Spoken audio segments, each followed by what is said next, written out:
हमारी मौजूदगी इस समय उन्नाव में है और उन्नाव में लगभग 6 विधानसभा सीट हैं।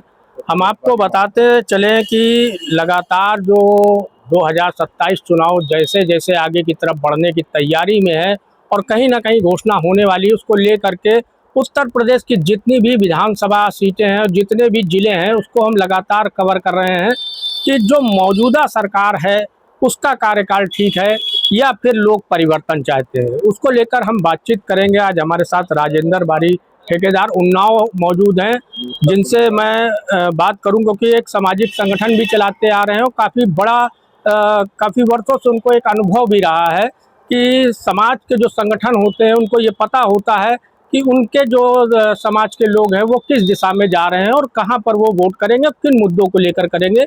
हम बातचीत करेंगे। राजेंद्र जी, आपका स्वागत है हमारे चैनल पे।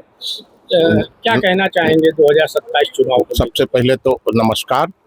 मैं उत्तर प्रदेश बारी महासभा का अध्यक्ष राजेंद्र प्रसाद बारी।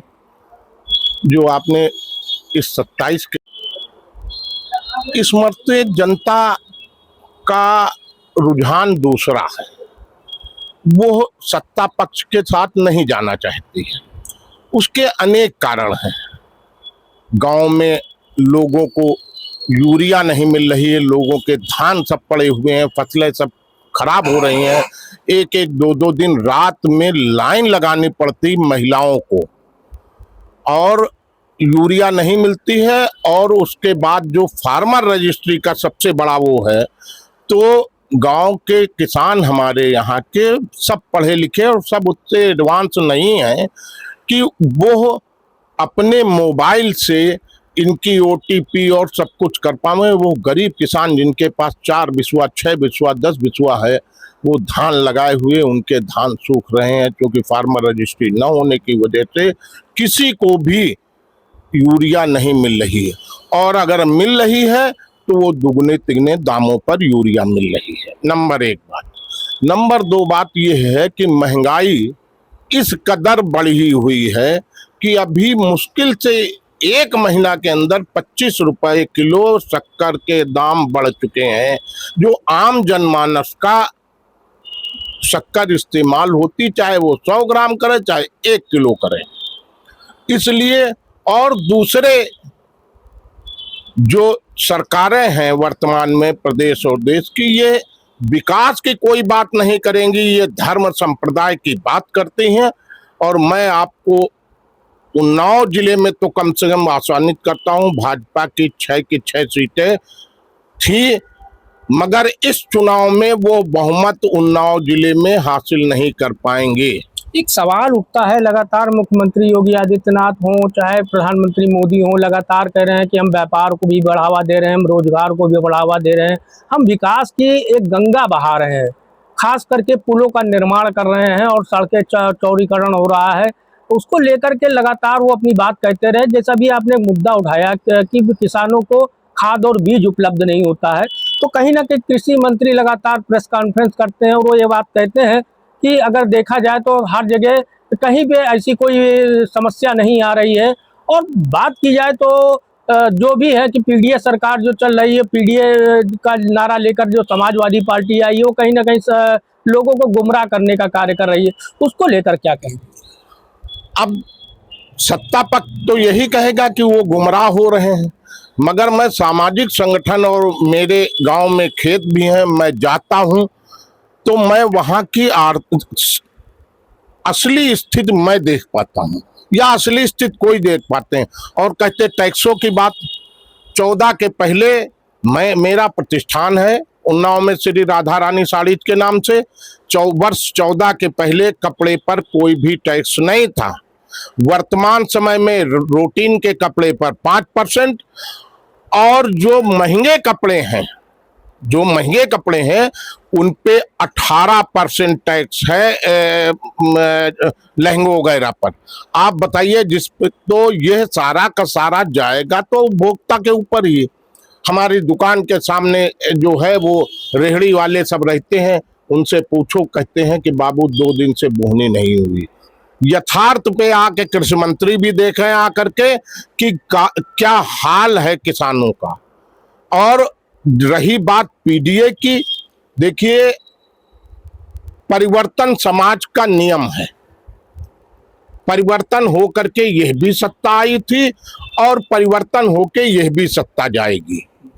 इसलिए उन्नाव में तो बहुमत नहीं आ रहा है इनकी सरकार। बात की जाए तो जैसा देखा गया है कि उन्नाव से जो सटे तमाम ग्रामीण जिले हैं और पहले के व्यापार में और अब के व्यापार में कितना अंतर हुआ, क्योंकि यहाँ देखा जाता है कि जब लोगों के यहाँ शादी ब्याह होता था तो काफ़ी दूर दूर से उन्नाव की बाज़ारों में आकर बाज़ार में आते थे और वो रौनक नज़र आती थी। अब की स्थिति क्या है? अब इस समय स्थिति है कि महंगाई ने इस स्थिति पर रखा कि अगर कोई लड़के वाले लड़की वाले हमारे प्रतिष्ठान में कपड़ा लेने आते थे तो वही कस्टमर दोबारा जब आया अपनी बच्चों की शादी के लिए, पीछे अगर वो 50,000 का कपड़ा ले गया था, इस मतलब 30,000 के कपड़े में वो काम चलाना चाहता है। कहता है भैया किसी तरीके से हमारा काम चला दीजिए। महंगाई का ये आलम है और सरकारें इस तरफ ध्यान नहीं दे रही।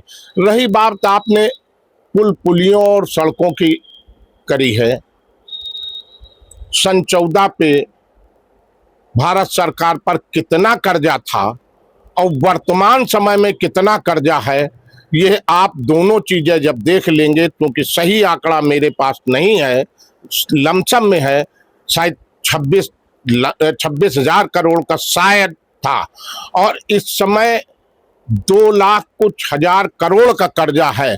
तो ये कर्जे से सड़क रहे कि हम आप सबके ऊपर अप्रॉक्सीमेटली 25 से 30,000 रुपए का कर्जा है जो सरकार को देना है।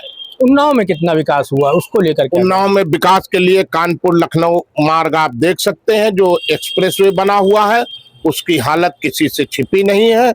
आप देखने को देख सकते हैं कि कितनी जगह वो बह गई है, और लोग बताते हैं, मुझे जानकारी बहुत नहीं, कि लोग बताते हैं वो किसी तथाकथित सांसद के से संबंधित वो कंपनी है। और आप लखनऊ कानपुर से जब लखनऊ वापस जाए, लखनऊ कानपुर एक्सप्रेस से जाइएगा। ये तो बात हो गई लखनऊ एक्सप्रेसवे की बात हो गई, लेकिन बात की जाए तो जो अंदर का क्षेत्र है, जो सिटी है, उसमें क्या परिवर्तन हुआ, कितना बदलाव हुआ? सिटी में राजकिशोर जी आप हमारे पास आते रहे, आप सिटी के सड़क से आए होंगे, आपने देखा होगा वैसी ही सड़क वैसी ही वो। हाँ, इन कंपैरिजन अगर वो खराब हुई तो मरम्मत उसकी हुई है। बाकी आप बताइए कि आप हमारा ख्याल 8-10 सालों में हमसे उन्नाव में मिल रहे हैं, तो आप खुद देख रहे होंगे शहर के अंदर कितना विकास हुआ। ये हमारे साथ थे राजेंद्र बारी, ठेकेदार उन्नाव, जो कि लगातार हमने इनसे बातचीत की। और अब मैं आपको बताते चले कि जो इन्होंने बातचीत कही है, अभी हम भी रास्ते से आए हैं और मैंने देखा ट्रैफिक व्यवस्था को लेकर के जो बड़े बड़े दावे किए जाते हैं, कहीं ना कहीं अभी भी ट्रैफिक में सुधार भी नहीं है और लगातार तमाम समस्याएं होती रही हैं। उसको लेकर के लगातार लोगों का ने अपना पक्ष रखा है। अभी हम और भी लोगों से बातचीत करेंगे, क्योंकि हमारी मौजूदगी इस समय उन्नाव में है और उन्नाव के लोगों से और आम जनता से लगातार हम बातचीत करते रहेंगे। बने रहें प्राइम भारत से। राजकिशोर बारी, लखनऊ के साथ।